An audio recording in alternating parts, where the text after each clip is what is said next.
Hello guys, आपका बहुत बहुत स्वागत है हमारे चैनल में। और आज हम बात करेंगे नंबर सिस्टम के पार्ट थर्ड में, ठीक है, जिसमें हम RS अग्रवाल के न्यूमेरिकल सोल्व कर रहे हैं। पार्ट 1 और पार्ट 2 हम सोल्व कर चुके हैं। पार्ट 1 में हम क्वेश्चन नंबर 47 से लेके 70 तक के आज क्वेश्चन सोल्व करेंगे, ठीक है। तो स्टार्टिंग करते हैं फ्रॉम क्वेश्चन नंबर 47, ठीक है। तो मैं नोट डाउन कर देता हूँ क्वेश्चन नंबर 47।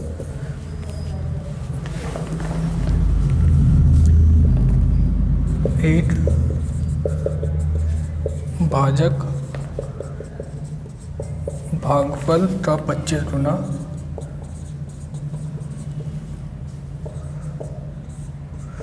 तथा शेषफल का 5 गुना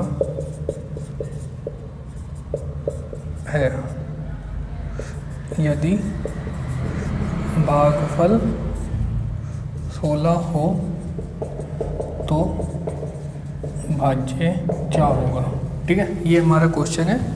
देखिए, इसमें बोला गया है भाजक भागफल का 25 गुना। देखिए, ये होता है हमारा भाजक जिससे हम भाग करते हैं।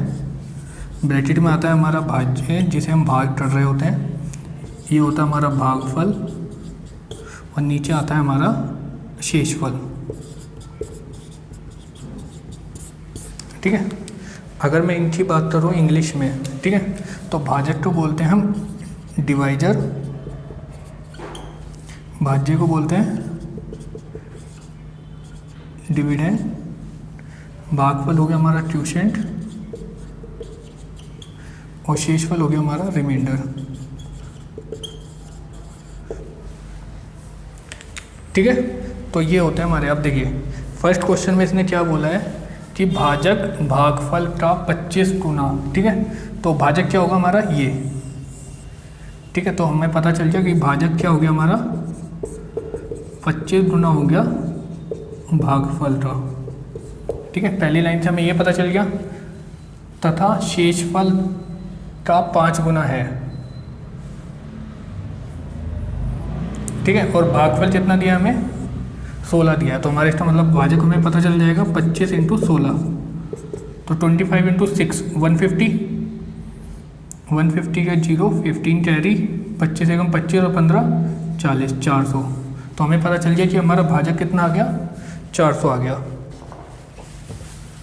ठीक है। अब बात करते हैं दूसरी वाली लाइन की।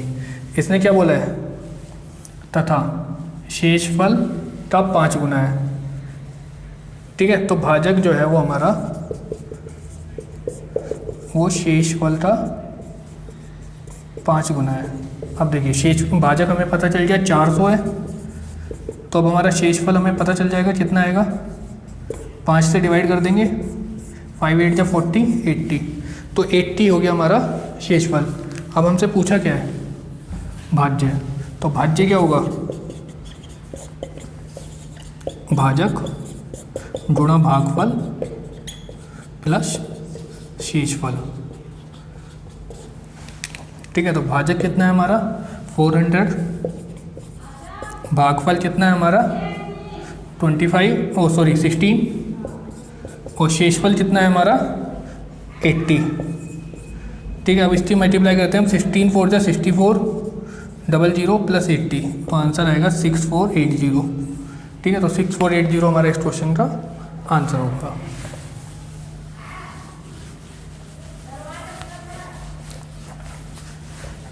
ठीक है, क्वेश्चन नंबर, तो ठीक है गाइस, तो मैंने क्वेश्चन नंबर 48 नोट कर दिया है। एक संख्या को 13 से विभक्त करने पर, डैट मीन्स अगर मैं किसी नंबर को 13 से भाग करूं तो एक शेष बचता है। डैट मीन्स मेरा रिमाइंडर कितना आता है 1। कहने का मतलब है मेरे पास एक नंबर है a, अगर मैं इसे 13 से डिवाइड करता हूँ तो मुझे रिमाइंडर मिलता है 1, ठीक है। आगे पढ़ते हैं। यदि भागफल को, भागफल कितना आ गया लेट करते हैं हम, b मेरा भागफल आ गया, ठीक है, क्वोशिएंट। तो भागफल को 5 से भाग दें, दैट मीन्स अगर मैं b को 5 से भाग दूँ तो 3 शेष बचता है। तो इस टाइम मेरा शेष कितना आएगा 3 आएगा। यदि इस संख्या को 65 से भाग दें तो क्या हुआ, ठीक है। अब देखिए, जो भी ये नंबर होगा ये 5 का मल्टीपल होगा। मान लीजिए k है, 5 का मल्टीपल होनी चाहिए। तो देखिए b की वैल्यू क्या हो जाएगी, b is equal to 5 into k 5k plus 3, और यहाँ पे a की वैल्यू क्या हो जाएगी 13b प्लस 1। अब देखिए b की वैल्यू अगर मैं यहाँ से पुट कर दूँ तो क्या होगा 13 5k प्लस 3 प्लस 1, तो ये क्या हो जाएगा 13 इंटू 5 65k प्लस 13 इंटू 3 आपका हो गया 39 प्लस 1। दैट मीन्स मेरे पास नंबर क्या आ गया 65k प्लस 40, तो ये मेरी वैल्यू हो गई a की। अब ये बोल रहा है कि अगर इसी नंबर को, सेम नंबर को अगर मैं 65 से डिवाइड करूँ तो मेरा रिमाइंडर क्या आएगा। देखिए 65 से 65 कैंसिल, अब कितना बचा 40, तो मुझे पता चल जाए कि मेरा रिमाइंडर कितना आएगा 40 मेरा रिमाइंडर आएगा। ठीक है,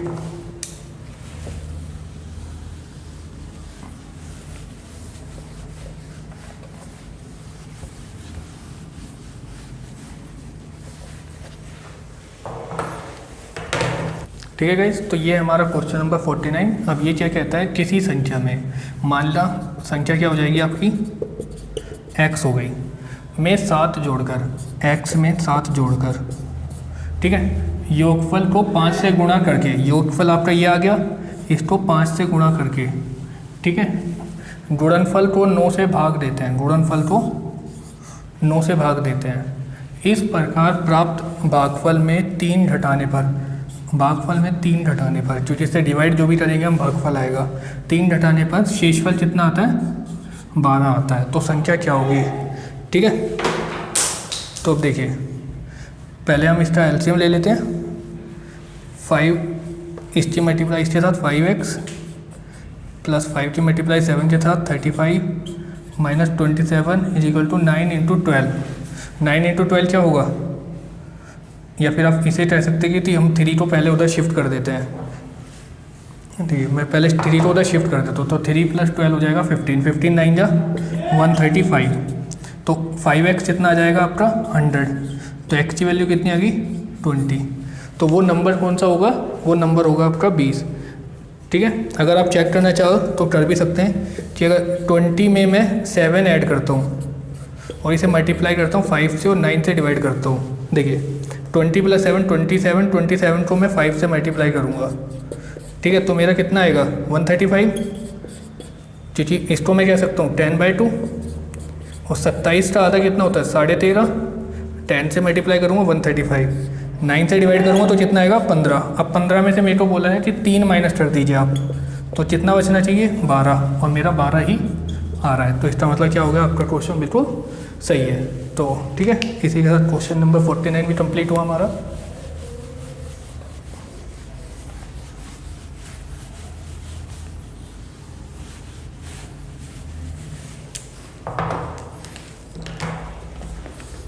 देखिए तो ये है हमारा क्वेश्चन नंबर 50, ये मैंने पहले से ही नोट कर दिया है। एक संख्या को 119 से भाग देने पर 19 शेष बचता है। इसका मतलब कहने का मतलब क्या है, एक नंबर है मेरे पास x, अगर मैं इसे 119 से भाग देता हूँ तो मेरे को कितना शेष बचता है 19 शेष बचता है। ठीक है, यदि इसे 17 से भाग दें, मतलब इसी नंबर को अगर मैं 17 से भाग दूँ तो क्या शेष बचेगा, ठीक है, ये मुझे बताना है। अब देखिए जो भी ये वैल्यू होगी वो मुझे इतना तो पता है कि मेरी वैल्यू 17 से तो छोटी ही होगी। अब देखो चेक करते हैं, देखो 119 से मैंने इसे भाग करा तो यहाँ पे क्या आएगा, जो भी आएगा आपका 119 या मान लीजिए k आ गया, तो x की वैल्यू क्या हो जाएगी 119k प्लस 19। अब ये बोल रहा है कि इसी नंबर को आप 17 से भी डिवाइड कर दीजिए। ठीक है, अब चेक करिए 119 आपका 17 का मल्टीपल है 17 7 जा 119। ठीक है, अब इसे मैं ब्रेक कर देता हूँ 17 प्लस 2, तो ये भी कैंसिल आउट हो जाएगा, बचा मेरे पास क्या 2, तो ये क्या आ जाएगा मेरा रिमाइंडर। इसका मतलब मेरा कहने का मतलब मेरा रिमाइंडर आएगा 2। ठीक है, तो ये था हमारा टाइप 1, मतलब इस पहले हम इस तरीके से भी कर सकते हैं, लेकिन अगर आपको कोई दूसरा तरीका सीखना है, जैसे देखिए एक नंबर है मेरे पास 1 मतलब एक नंबर को मैं 119 से भाग दे रहा हूँ और मेरा शेषफल कितना आ रहा है 19। तो कहने का मतलब है अगर मैंने यहाँ पे 1 मान लिया, लेट कर लिया, तो ये नंबर की वैल्यू कितनी होगी 119 एकम 119 प्लस 19 138। ठीक है, अब 138 को मुझे भाग करना है 17 से। ठीक है, देखिए 17 7 119 17 8 136, तो कितना आया 2, और यही मेरा रिमाइंडर भी था। आप चाहे तो इस तरीके से भी कर सकते हैं। अब यहाँ पे आप 1 to n कोई भी वैल्यू आप पुटअप कर सकते हैं, आपका आंसर एकदम सही आएगा।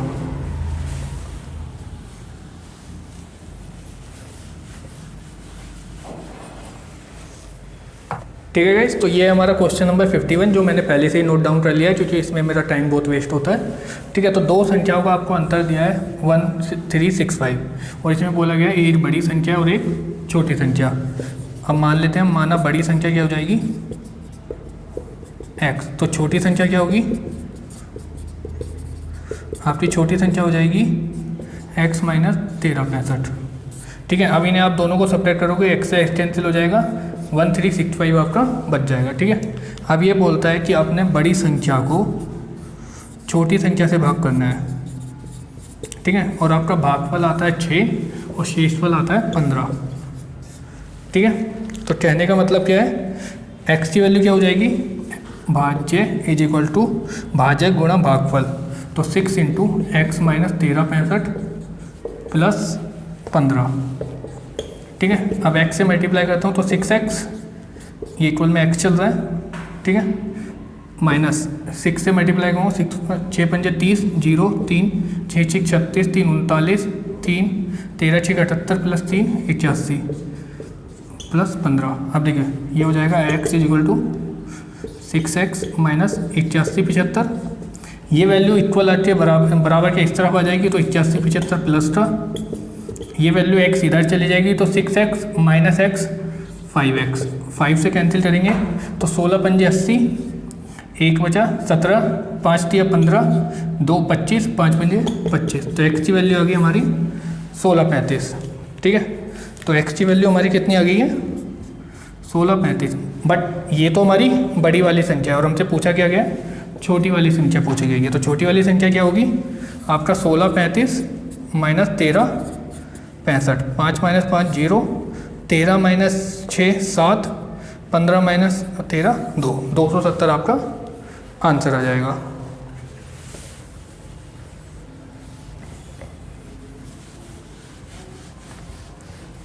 ठीक है, अगर मैंने x और y ही मानता, देखिए मैंने बोला कि माना मेरी बड़ी संख्या है x और मेरी छोटी संख्या है y, तो मेरी फर्स्ट इक्वेशन क्या बनेगी कि x माइनस वाई कितना हो गया 1365, ये मेरी फर्स्ट इक्वेशन होगी।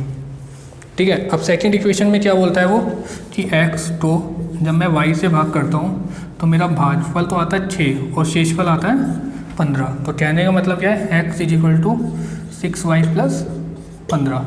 अब देखिए ये वैल्यू x की वैल्यू मैं यहाँ से पुटअप कर दूंगा 6y प्लस 15, तो मैं यहाँ पुटअप करता हूँ x की value 6y plus 15 minus y is equal to 1365। अब देखो 6y minus y 5y is equal to 15 इधर आएगा, माइनस था तो 65 माइनस 15 50, 1350, 5 से कैंसिल करेंगे, 5 2 10, 3 5 7 35 0। डायरेक्ट आपका आंसर क्या आ गया, छोटी संख्या ही आपकी निकल के आ गई 270। ठीक है, आप चाहे तो इस तरीके से कर सकते थे या आप पहले वाले तरीके से भी कर सकते हैं।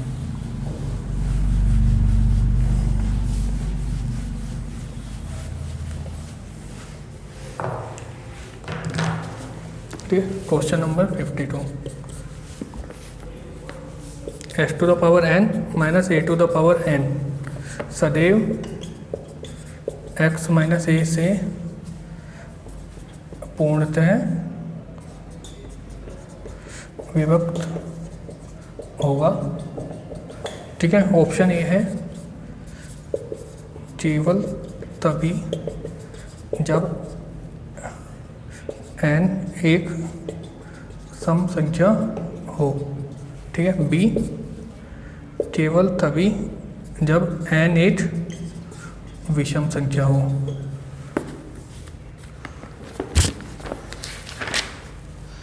ठीक है, सी जब n एक अभाज्य संख्या हो, ठीक है, एन डी n के सभी मानों के लिए, ठीक है। तो इसका आंसर क्या होगा, देखिए इसका आंसर होगा डायरेक्ट आपका n के सभी मानों के लिए। या तो आपको इसे डायरेक्ट याद कर सकता हूँ कि xn minus a to the power n x upon x minus a, ये तब भी डिवाइड होगा जब n के सभी मान होंगे, मतलब n की वैल्यू कुछ भी होगी तब भी ये डिवाइड हो जाएगा। अब देखिए अगर आपको याद नहीं है तो आप क्या करोगे, लेट कर लीजिए n इजिकल टू 1। अगर मैंने n इजिकल टू 1 किया तो हो गया, ठीक है। तो मेरा फर्स्ट वाला तो ऑप्शन कैंसिल आउट हो गया, ठीक है। n इजिकल टू 2 पुट किया, x माइनस ए, तो ये कितना हो जाएगा मेरा, ये मेरा कन्वर्ट हो जाएगा x plus a x minus A upon x minus a, इससे ये कैंसिल, ठीक है। तो ये विषम वाला भी कैंसिल हो गया, अभाज्य का भी कैंसिल हो गया। प्राइम नंबर क्योंकि दो एक प्राइम नंबर, सॉरी दो तो प्राइम नंबर है, वन एक प्राइम नंबर नहीं है, तो इसलिए ये भी गलत हो गया। तो अब मेरा ऑप्शन क्या बचा, n के सभी मानों के लिए, 1 के लिए भी हो गया 2 के लिए भी। अगर मैं n की वैल्यू 3 रखता हूँ तो क्या होगा, x3 minus a3 by x minus a. तो x3 माइनस a3 का फॉर्मूला क्या होगा, x minus a x square plus a x plus a square upon x minus a, इससे कैंसिल आउट हो जाएगा और आपका ऑटोमेटिकली आंसर क्या हो गया, 1 2 3। दैट मीन्स n के सभी मानों के लिए आपका ये डिवाइड हो जाएगा पूरी तरीके से।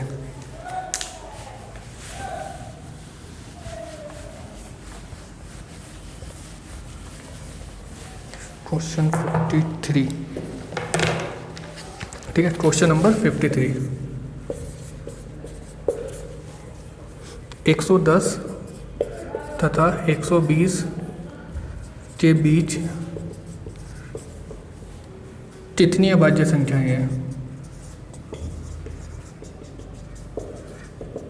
ठीक है। अब देखिए जिसे अभाज्य संख्या नहीं पता तो बता देता हूँ, अभाज्य संख्या होती है प्राइम नंबर, वो संख्याएं जिनके आपके नंबर ऑफ फैक्टर्स सिर्फ 2 हों, ठीक है। कहने का मतलब है वो नंबर जो सिर्फ या तो 1 से भाग हो या खुद से भाग हो, इटसेल्फ, लाइक 2 3 5, वो नंबर जो या तो 1 से भाग होते हैं या अपने आप से भाग होते हैं। तो हमारे टोटल नंबर ऑफ फैक्टर कितने हो गए, 2। अगर 2 से ज़्यादा होंगे तो वो नंबर हमारा भाज्य नंबर होगा, प्राइम नंबर नहीं होगा, ठीक है। तो 110 से लेके 120 के बीच के कितनी अभाज्य संख्या है, अब देखिए 110 से 111 क्या ये अभाज्य संख्या है, देखिए काउंट करिए, 1 2 3 से डिवाइड हो जाएगा, ठीक है। 1 1 2, लास्ट में 2 आ गया, 2 से डिवाइड हो जाएगा। 113 114 115 116 117 118 119, ठीक है। 120 के बीच में, अब देखिए आपका 14 नहीं हो सकता, 16 नहीं हो सकता, 18 नहीं हो सकता, 119 भी नहीं होगा क्योंकि अभी ये 13, ये आपका अभी 17 के टेबल में आया था। अब चेक करिए, 5 + 1 6 + 7, 3 से तो डिवाइड नहीं है, 3 + 1 + 1 7 + 1 8 + 1 9, दैट मीन्स 3 से डिवाइड हो जाएगा। अब ये नंबर में तो लास्ट में यूनिट डिजिट 5 है, 5 से डिवाइड हो जाएगा, तो हमारा क्या बचा, सिर्फ 113। तो कह सकते हैं कि 110 और 120 के बीच में कितनी अभाज्य संख्या या फिर प्राइम नंबर है, तो सिर्फ एक ही प्राइम नंबर है, और प्राइम नंबर कौन सा है, 113, 113।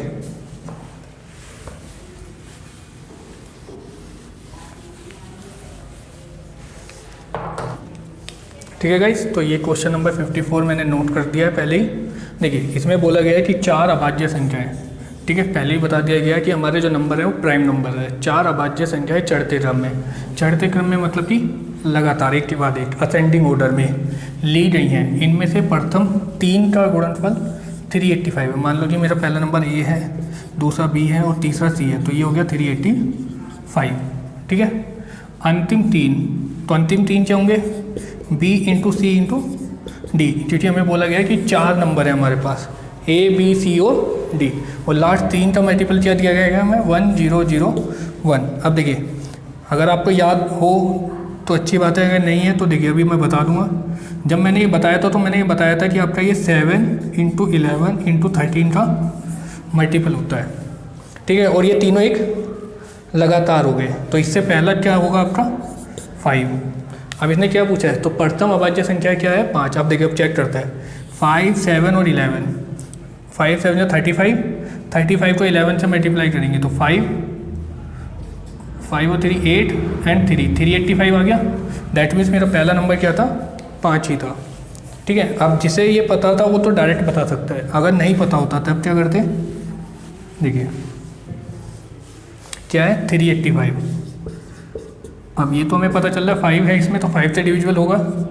5 7 जो 35, कितना बचा 3, 5 7 जो 35, 7 से डिवाइड किया 11, 11 से डिवाइड किया तो 1। तो ये नंबर क्या आ गया मेरे पास 5 7 और 11, ठीक है। 3 कंटिन्यूस मेरे पास प्राइम नंबर आ गए। अब देखिए अब मैं इसे चेक करता हूँ 7 इंटू 11। अब मुझे ये तो पता चल गया कि 7 इंटू 11 है। अब डी को और चेक करना है मुझे 1 0 0 1। देखिए 11 से डिवाइड हो जाता है, हमें यहाँ से भी पता चल रहा है। और ये भी देखिए 1 + 0 1, 1 + 0 1, 1 - 1 0, 0 आ गया तो 11 से डिवाइड हो जाएगा। 11 9 जा 99, 1 11 1 जा 11, 7 से डिवाइड किया 13, 13 1 जा 13। दैट मीन्स यहाँ क्या आएगा 13। तो ये हो गया 7 11 और 13। मेरे पास 4 कंटिन्यूस प्राइम नंबर आ गए, तो मेरा आंसर क्या होगा 5। अगर मेरे से पहला नंबर पूछा है, मुझसे बोला कि लास्ट नंबर क्या है, तो मेरा लास्ट नंबर होगा 13, ठीक है।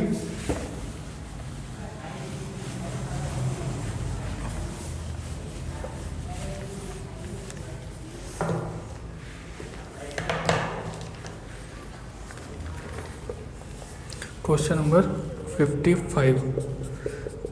एक संख्या को 6 से भाग देने पर 3 शेष बचता है। इस संख्या के वर्ग को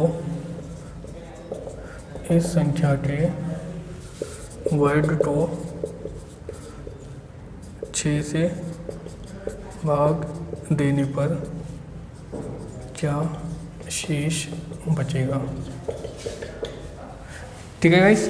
तो ये हमारा सेकंड क्वेश्चन है, क्वेश्चन नंबर 55 है। इसमें बोला गया है कि एक संख्या को 6 से भाग देने पर 3 शेष बचता है। मेरे पास एक नंबर है x, अगर इसे मैं 6 से डिवाइड करता हूँ तो मेरे पास कितना शेष बचता है 3। ये हो गया मेरे पास a। तो x की वैल्यू क्या होगी, x कितना इक्वल हो गया मेरे पास 6a + 3, ठीक है। अब इसने बोला इस संख्या के, दैट मीन्स x के, इस संख्या के वर्ग, इसका मतलब x का वर्ग। तो कहने का मतलब है 6a + 3 का वर्ग को 6 से भाग देने पर, अगेन इसको अगर 6 से भाग दें तो क्या शेष बचेगा। देखिए पहले इसे सिंप्लीफाई कर लेते हैं। 36a² + 6 3 जा 18, 18 2 जा 36a + 3 3 जा 9। ये आ गया हमारा x² की वैल्यू। अब इसने बोला इसे मुझे डिवाइड करना है 6 से, तो इसे भी 6 से डिवाइड करना पड़ेगा। अब देखिए 9 को मैं लिख सकता हूँ आपका 6 + 3। देखिए ये 6 का मल्टीपल है, कैंसिल आउट हो जाएगा। ये भी 6 का मल्टीपल है, ये भी 6 का मल्टीपल है। ये 6 से छोटा नंबर है, तो यही हो जाएगा हमारा रिमाइंडर, ठीक है, या फिर शेषफल, ठीक है। एक तरीका तो हमारे पास ये है जो बेसिक है। अगर किसी को ये समझ में ना आए तो वो इस वाले तरीके को अपना सकता है। उसने बोला एक संख्या को 6 से भाग देने पर 3 शेष बचता है। अगर मैं किसी नंबर को 6 से भाग दे रहा हूँ और मुझे 3 मिले, तो मैं कह सकता हूँ कि अगर मेरा 8 हो यहाँ पर, तो ये मेरा नंबर क्या हो जाएगा 9। 6 1 जा 6 -3 9। तो मैं कह सकता हूँ कि वो एक नंबर मेरा 9 हो सकता है। अब बोला कि वो 9 का आप वर्ग कर लीजिए, तो 9 का वर्ग क्या होगा 81। अब इस नंबर को अगेन 6 से डिवाइड करना है, तो 6 1 जा 6 21, 6 3 जा 18, कितना बचा रिमाइंडर 3। यहाँ से भी 3 आया और यहाँ से भी 3 आया, ठीक है। तो आप कोई सा भी तरीका अपना सकते हो।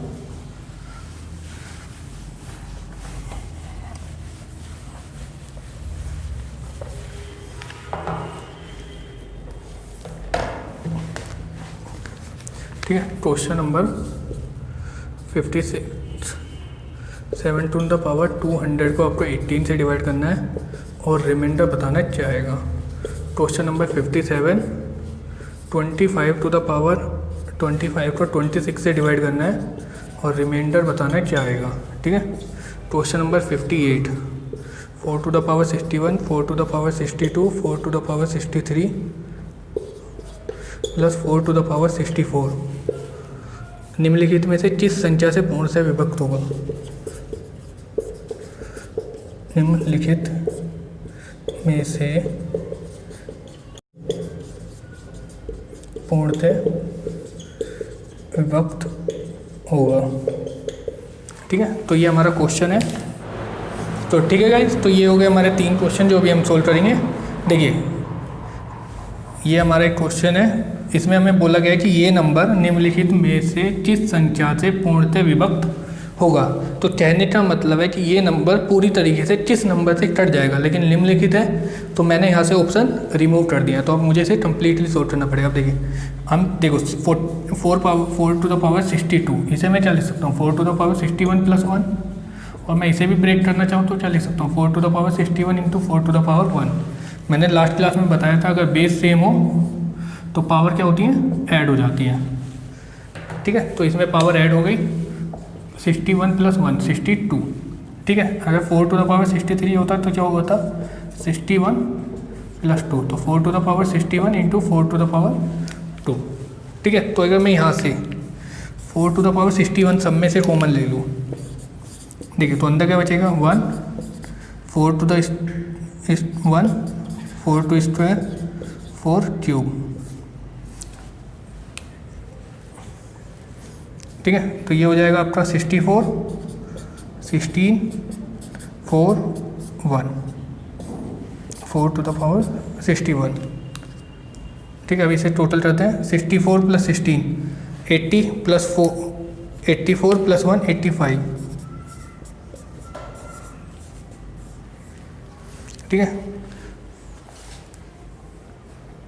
अगर मैं ऑप्शन लिखना चाहूँ तो A B C and D मेरे ऑप्शन है 3, 10, 11 एंड 13।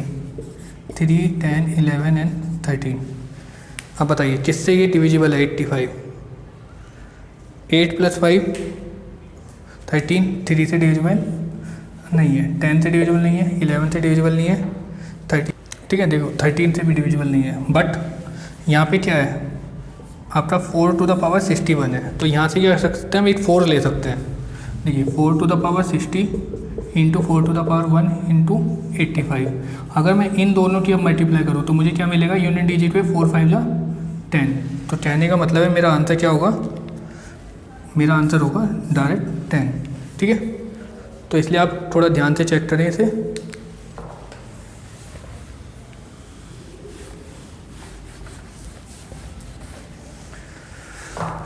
देखिए इसमें क्या करना है, अब इसे हम क्या लिख सकते हैं 25 minus 1 to the power 25 by 26। अब देखिए यहाँ से क्या हो जाएगा 1 माइनस 1 टू द पावर 25। अगर मैं माइनस 1 टू द पावर 25 निकालूँ तो क्या आएगा -1 मेरा रिमाइंडर आएगा। ठीक है, नेगेटिव रिमाइंडर कभी होता नहीं है, तो इसे हम कन्वर्ट कर देंगे तो 26 माइनस 1 दैट इज़ 25। तो मेरा रिमाइंडर क्या आएगा 25 मेरा रिमाइंडर आएगा, क्योंकि नेगेटिव रिमाइंडर नहीं होता। ठीक है, जिसे ये समझ में ना आए तो वो हमारी रिमाइंडर वाली पार्ट को देख सकता है जिसमें हमने पॉजिटिव और नेगेटिव दोनों रिमाइंडर समझाए हैं। ठीक है, इसी की बात करते हैं। 18 minus 1 to the power 200 by 18 minus 1 to the power 200, तो ये पावर इवन, तो ये हो जाएगा +1, तो यही आएगा हमारा रिमाइंडर।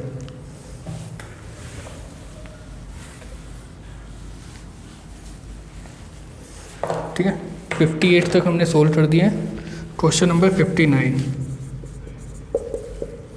n एक सम संख्या हो, n एक सम संख्या हो 6n माइनस 1 जिससे पूर्णतः विभक्त होगा।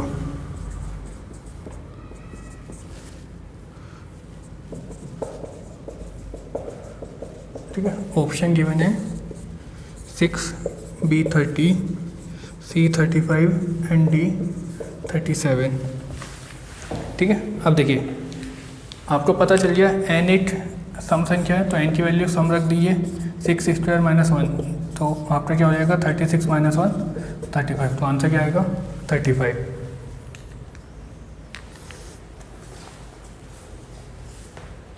ठीक है, अगला क्वेश्चन करते हैं। 10n माइनस 1 सदैव 11 से पूर्णतः विभक्त होगा। ठीक है, नेक्स्ट क्वेश्चन है 10n माइनस 1 सदैव 11 से पूर्णतः विभक्त होगा। ठीक है, कहने का मतलब है 10n माइनस 1 11 से पूरी तरीके से कब कटेगा। देखिए तो अब हमारे ऑप्शन है ए, n की वैल्यू क्या हो, कुछ भी हो, n की वैल्यू कुछ भी हो। ठीक है, बी ऑप्शन है हमारे पास n एक विषम संख्या हो। ठीक है, सी हमारे पास है n एक सम संख्या हो, और डी है हमारे पास n एक अभाज्य संख्या हो। सॉरी, n जो है वो 11 का गुणज हो। ठीक है, अब चेक करते हैं। देखिए अगर मैंने n की वैल्यू कुछ भी मानी तो मान सकता हूँ मैं 10 टू द पावर 1 माइनस 1। क्या ये आपका 11 से डिविजिबल है? नहीं है, पहला ऑप्शन कैंसिल। ठीक है, n की वैल्यू विषम। ठीक है, विषम ही तो थी ये 1, तो ये भी गलत हुआ। n की value sum 10 square minus 1 99 divisible होता है। ठीक है, 10 to the power 4 minus 1 1 0 0 0 0 minus 1 1। ठीक है, ये भी डिविजिबल होता है। दैट मीन्स मेरा आंसर क्या होगा, यही मेरा आंसर होगा।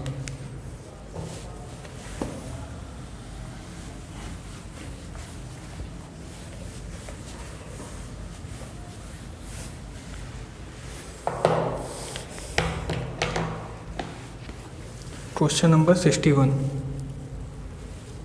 क्वेश्चन 61 है कौन प्राकृत संख्या का वर्ग नहीं है। ठीक है, ए है आपका 75625, बी है आपका 30976, सी है आपका 29561 और डी है आपका 143642। ठीक है, क्वेश्चन 62 सेम क्वेश्चन है बट इसमें ऑप्शन अलग अलग है। ऑप्शन है इसमें 32761,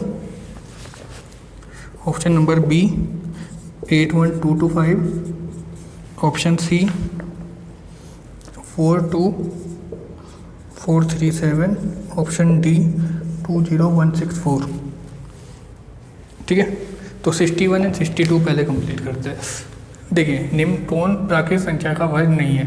अब देखिए मैंने जब आपको बताया था वर्गमूल, तो मैंने आपको बताया था अगर किसी भी नंबर के लास्ट में 2 3 7 8 आए, दैट मीन्स वो किसी भी प्राकृत संख्या का वर्ग नहीं होगा। ठीक है, अब देखिए 5 आया है, हो सकता है 6 आया है, हो सकता है 1 आया है, हो सकता है 2 है, नहीं होगा। तो यही हमारा आंसर है।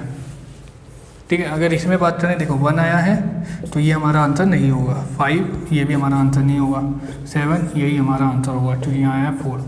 तो ये हमारा एक ऐसा नंबर है जो किसी प्राकृत संख्या मतलब नेचुरल नंबर का स्क्वायर नहीं होगा, या फिर आप कह सकते हैं कि परफेक्ट स्क्वायर नहीं होगा।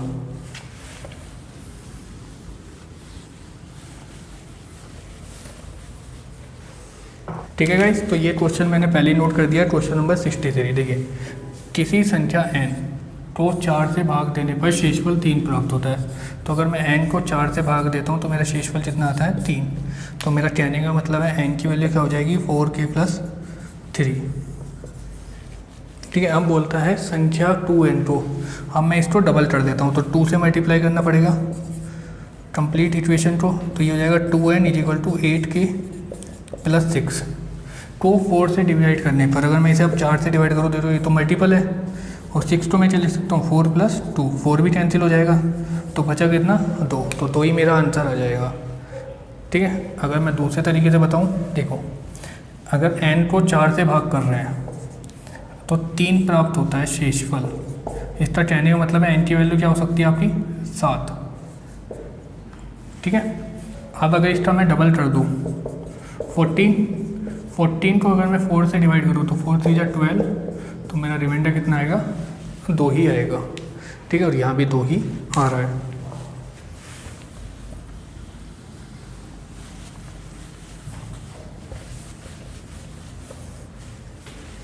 ठीक है गाइस, तो क्वेश्चन नंबर 64 मैंने पहले ही नोट कर दिया है। तो 64 क्या है, 3 अंकों की हमारे पास एक संख्या है 483। ठीक है, इसमें 984 जोड़ने पर एक 4 अंकों की संख्या 13B7 प्राप्त होती है जो 11 से पूर्णतः विभक्त होती है। कहने का मतलब है ये नंबर जो है आपका ये कम्प्लीटली 11 से डिविजिबल है, या आप ये कह सकते हैं कि ये 11 का मल्टीपल है। अब देखिए, अगर ये 11 का मल्टीपल है तो 7 + 3 10 - 1 + B। ठीक है, ये वैल्यू या तो 11 आनी चाहिए या 0 आनी चाहिए, 11 का मल्टीपल। कहने का मतलब या तो 0 आए या 11n आना चाहिए। अब देखिए, तो B की वैल्यू क्या हो सकती है, B की वैल्यू बताइए। B की वैल्यू आपकी हो सकती है 9। तो 9 + 1 10 10 - 10 0, क्योंकि 11 तो आ ही नहीं सकता, क्योंकि 10 में से हम किसी को सब्ट्रैक्ट कर रहे हैं तो 11 तो आएगा नहीं। अब एक केस और है कि B की वैल्यू आपकी क्या हो सकती है, 0। सॉरी, ये नहीं, ये पॉसिबल नहीं है। 10 - 9। ठीक है, अब देखिए, अब 7 + 3 7 हो गया, कैरी कुछ भी नहीं गया, तो A की वैल्यू क्या हो जाएगी हमारी 1, क्योंकि B की वैल्यू हमें पता चल रही क्या हुई हमारी 9। तो 8 + 1 9, 9 + 4 13, तो 8 + 1 क्या हो जाएगा 1 + 9 दैट इज़ 10। तो 10 हमारा आंसर आ जाएगा।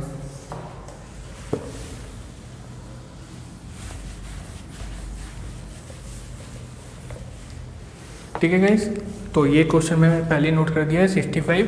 अब इस क्वेश्चन में ये कहता है कि 2 क्रमागत विषम पूर्णांक हैं। मान लीजिए पहला है 2k + 1 और दूसरा हो जाता है 2k + 3 के वर्गों का अंतर। ठीक है, इनके वर्गों का अंतर पूर्णतः विभक्त होगा। अब देखिए, ऑप्शन लिखना है तो लिख देता हूँ मैं ABCD। ठीक है, 3 6 7 8 3 6 7 और 8। ठीक है, देखिए ये हो जाएगा हमारा 4k² + 2 1 जा 2 + 4k + 1। ठीक है, इसका स्क्वायर निकालना चाहें तो 4k² + 3 2 जा 6 + 12k + 9। ठीक है, अब देखिए बड़े में से छोटा सब्ट्रैक्ट होगा, मैं इन तब इसका अंतर लिख देता हूँ डायरेक्ट। देखिए इससे तो ये कैंसिल हो जाएगा, 12 - 4 8k + 9 - 1 8। अगर मैं यहाँ से 8 कॉमन ले लूँ क्या होगा k + 1, दैट मीन्स मेरा वो नंबर किससे डिविजिबल होगा 8 से डिविजिबल होगा। ठीक है, 65। हम बात करते हैं क्वेश्चन नंबर 66 की। ठीक है गाइज, तो ये क्वेश्चन मैंने पहले ही नोट कर दिया है, क्वेश्चन नंबर 66 67 एंड 68। हम 68 से सोल्व करते हैं। इसमें बोला गया है 50 से 90 50 से 90 तक के बीच सभी अभाज्य संख्याओं का योग। अब देखिए 50 से बड़ी 51 51 किससे डिविजिबल है 3 से, 5 + 1 6। 52 डिविजिबल है, आपको सिर्फ सारी ओड नंबर ही चेक करने हैं। 55 भी डिविजिबल, 53 कंप्लीटली किसी से डिविजिबल नहीं होगा। 55 आपका डिविजिबल हो जाएगा 5 से, 57 आपका 19 से, 59। ठीक है, 61 भी डिविजिबल नहीं होगा, 63 आपका डिविजिबल हो जाएगा, 65 भी, 67 69 आपका डिविजिबल हो जाएगा, 71। ठीक है, 73 75 भी डिविजिबल है, 77 भी डिविजिबल है, 79। ठीक है, 81 भी डिविजिबल है, 83 85 भी डिविजिबल है, 87 भी डिविजिबल है, 89। अब एक बार हम क्रॉस चेक कर लेते हैं। देखिए 5 + 3 8 किसी से डिविजिबल नहीं हुआ, 9 + 5 6 + 1 7 7 + 6 16 7 + 1 8 7 + 3 10 7 + 9 16 8 + 3 11 8 + 9 17। तो ये हमारे वो नंबर है जो अब आपके किसी से भी डिविजिबल नहीं होंगे। अब हमको क्या करना है, सिर्फ इनको टोटल करना है। देखिए 50 + 50 100 + 50 160 + 50 220 + 70 310 220 और 70 आपका हो गया 290 प्लस 70 360 प्लस 70 आपका हो जाएगा 430 80 430 और 80 हो जाएगा आपका 510 प्लस 80 590। तो मैंने जो सारे आपका 10th डिजिट मतलब कि दाईं वाले नंबर जोड़ दिए हैं। अब देखिए 3 + 9 12 प्लस 1 13 13 प्लस 7 आपका हो गया 20 plus 1 21 plus 3 24 24 plus 9 33 plus 3 36 plus 9 45। तो आपका आंसर आ जाएगा 635। ठीक है, अब बात करते हैं हम क्वेश्चन नंबर 67 की। देखिए 70 से छोटी अभाज्य संख्या कितनी है? 70 से छोटी, देखिए अब पहले मैं बात कर लेता हूँ 66 की। देखिए सबसे छोटी अभाज्य संख्या, देखिए 1 हमारी, देखिए सबसे छोटी जो अभाज्य संख्या है, देखिए 1 ना ही तो भाज्य है और ना ही अभाज्य संख्या में आता है। ठीक है, तो सबसे छोटी अभाज्य संख्या हमारी क्या होगी? 2। ठीक है, अब बात करते हैं 70 से छोटी अभाज्य संख्या है। तो 70 से छोटी अभाज्य संख्या क्या हो जाएंगी? 2 3 5 7 11 13 17 19 23 29 31 37 41 43 47 53 59 और ये आपका हो जाएगा 61 67। ठीक है, ये हमारी टोटल्स नंबर होंगे। अब देखिए इन्हें काउंट करते हैं। 1 2 3 4 5 6 7 8 9 10 11 12 13 14 15 16 17 18 19। तो टोटल कितने नंबर आएंगे हमारे? टोटल 19 नंबर आएंगे जो हमारे डिविजिबल हैं, सॉरी प्राइम नंबर्स हैं 70 से छोटे।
ठीक है गाइस, तो ये 2 क्वेश्चन मैं पहले ही नोट कर चुका हूँ।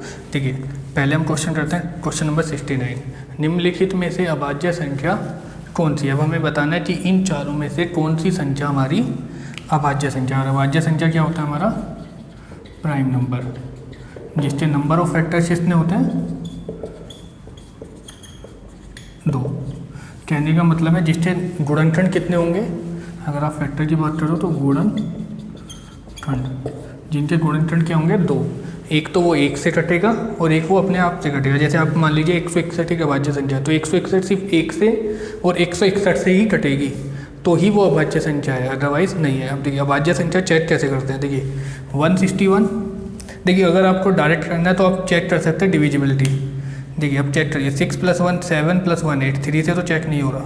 2 + 2 4 + 1 7 + 4 11 + 3 14 7 + 10 + 3। देख 3 से तो कोई भी डिविजिबल नहीं है। लेकिन अगर आपको चेक ही करना है कि अभाज्य संख्या क्या पता करते, देखिए 161 से बड़ा स्क्वायर नंबर क्या हो जाएगा आपका 169, और ये किसका स्क्वायर है 13। तो 13 से छोटी अभाज्य संख्या, ठीक है, 13 से छोटी अभाज्य संख्या क्या हो जाएगी 2, 3, 5, 7, 11। ठीक है, अब चेक करिए, क्या ये 2 से डिविजिबल है, नहीं। क्या ये 3 से डिविजिबल है, नहीं। क्या ये 5 से डिविजिबल है, नहीं। क्या ये 11 से डिविजिबल है, 1 + 1 2, 6 - 2 4, नहीं। अब सिर्फ क्या रहेगा 7, 7 से चेक करिए, 7 2 = 14, 2 7 3 = 21। इसका मतलब ये नंबर हमारा आंसर नहीं होगा, क्योंकि ये एक भाज्य संख्या है, प्राइम नंबर नहीं है।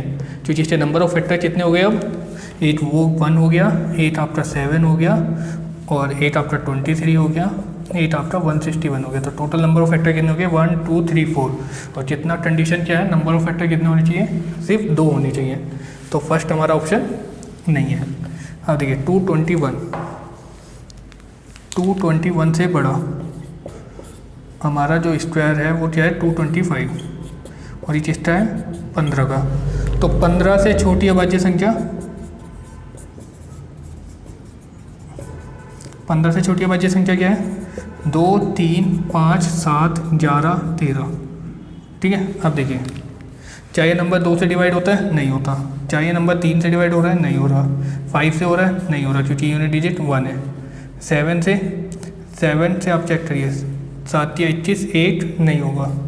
11 से चेक करिए, 2 + 1 3, 3 - 2 1 नहीं होगा। अब क्या रह गया हमारा 13। देखिए 13 का रूल मैंने आपको पहले ही बताया था क्या होता है, 13 का 8 मल्टीपल होता है 39। तो ये क्या हो जाएगा 10 + 4 - 1। तो हमारा जो इसका फैक्टर आएगा, ओड फैक्टर, वो क्या आएगा आपका प्लस का 4। तो अब देखिए क्या नंबर है आपका 221। आप डायरेक्टली भी चेक कर सकते थे। तो लास्ट डिजिट को हमें किससे मल्टीप्लाई करना है 4 से, तो 4 + 1 26 आपका 13 से डिविजिबल है, तो ये नंबर आपका 13 से डिविजिबल हो जाएगा। तो हमारा आंसर ये भी नहीं होगा। ठीक है, अब हम आगे चेक करते हैं। देखिए अगर मैं इस नंबर की बात करूँ 437, इससे बड़ा स्क्वायर नंबर कौन सा हो जाएगा आपका 441, वो किसका होगा 21 का स्क्वायर 441, जो कि ग्रेटर देन है 437। अब 27 से छोटे सारे नंबर क्या हो जाएंगे 2 3 5 7 11 13 और 17 19। ठीक है, अब 1 बाय 1 चेक करिए। 2 से डिविजिबल तो नहीं है, यूनिट डिजिट पे 3 है, 7 है। 7 + 3 10 + 4 14, 3 से भी डिविजिबल नहीं है। यूनिट डिजिट 7 है, 5 से भी डिवाइड नहीं होगा। 7 + 4 11 - 3 आपका क्या 8, दैट मीन्स 11 से भी डिवाइड नहीं होगा। आप 7 से चेक करते हैं, 7 6 = 41, 1 6 17, 7 से भी नहीं होगा। 13 से चेक कर सकते हैं आप, 13 3 = 39, 4 47 डिवाइड नहीं। 17 3 आपका चेक करना चाहे तो देखिए, अब मैं ट्रिक से करता हूँ। देखिए 17 का एक मल्टीपल होता है 51, क्या हो गया 10 × 5 + 1, तो आपका क्या होगा वोट फैक्टर -5। तो 7 5 = 35, तो 43 में से आप 35 को माइनस करेंगे, कितना आएगा 13 में से 5 घटाएंगे 7 और 1 0, सॉरी 8 आएगा। तो ये इससे भी डिवाइड नहीं हुआ। अब 19 को मैं चल सकता हूँ 2 × 10 - 1, तो मेरा ओड फैक्टर क्या होगा +2। तो 7 दूनी 14, 43 + 14, 4 + 3 और 1 7, 57 आपका 19 से डिवाइड हो जाता है। तो ये नंबर भी आपका 19 से डिवाइड हो जाएगा।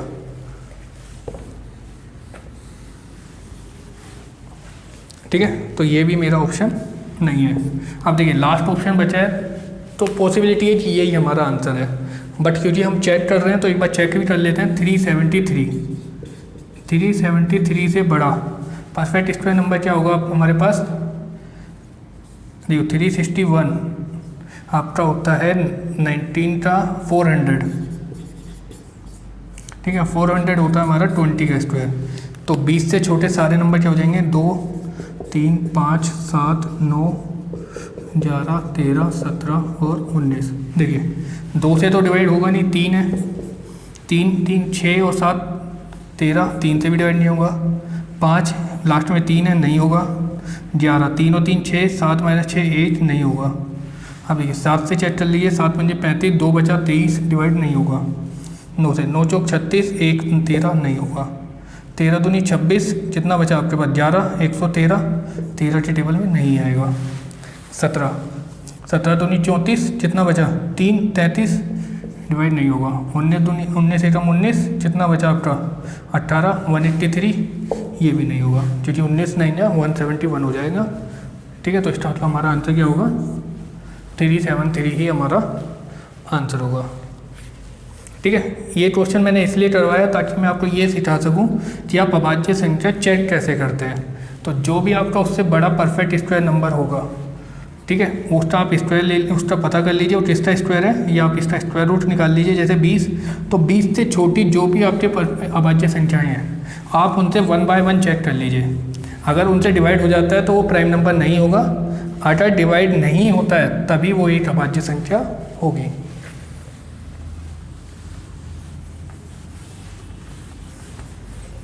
ठीक है, इस क्वेश्चन की बात करते हैं जो आज का हमारा लास्ट क्वेश्चन है, क्वेश्चन नंबर 70। निम्नलिखित में से कौन सी संख्या 18 से पूर्णतः विभक्त नहीं होगी। अब देखिए 18 एक कंपोजिट नंबर है और मैंने बताया था इसको हम ऐसे एक फैक्टर में डिवाइड करेंगे जिनमें से एक हमारा प्राइम नंबर होना चाहिए। जैसे 2 × 9, क्योंकि 2 हमारा एक प्राइम नंबर हो गया और 9 हमारा एक फिर कोई भी नंबर हो उससे भी फर्क नहीं पड़ता, एटलीस्ट हमारा एक तो प्राइम नंबर होना चाहिए। तो अब कंडीशन ये है कि मेरा नंबर 2 से भी डिवाइड होना चाहिए और 9 से भी डिवाइड होना चाहिए, तभी वो नंबर 18 से डिवाइड होगा। और हमसे बोला गया पूर्णतः विभक्त नहीं होगी, तो इसका मतलब वो नंबर जो 2 से भी भाग ना हो और 9 से भी भाग ना हो, वही हमारा आंसर है। देखिए ये नंबर तो 2 से भाग हो जाएगा, ठीक है, ये नंबर भी 2 से भाग हो जाएगा, ये भी हो जाएगा, ये नहीं होगा। ठीक है, तो इसका मतलब यही हमारा आंसर है। इसमें हमें दोबारा अब 9 से चेक करने की ज़रूरत नहीं है। लेकिन अगर वो बोलता कि कौन सा ऐसा नंबर है जो 18 से कम्प्लीटली डिविजिबल है, तब हमें पहले 2 से देन 9 से दोनों से चेक करना होगा। ठीक है, यहाँ तो हमें पता चल गया। अगर मान लीजिए मेरे को पता चल जाता कि ये नंबर भी आपका 2 से डिवाइड नहीं हो रहा, तो आप फिर 9 से भी चेक करते। ठीक है, बट ये नंबर भी, तीनों नंबर तो आपको पता चल जाएगी 2 से डिवाइड है और ये नंबर 2 से डिवाइड नहीं है और हमें एक ही ऑप्शन पता करना था, तो यही हमारा आंसर होगा। ठीक है गाइस, तो ये थे हमारे आज के टोटल आपके 47 से लेके 70 तक के क्वेश्चन। ठीक है, तो आज इसी के साथ हमारा पार्ट 3 खत्म होता है। अगर आपको हमारी वीडियो अच्छी लगी हो तो please like, share and subscribe करना ना भूलें। Thank you.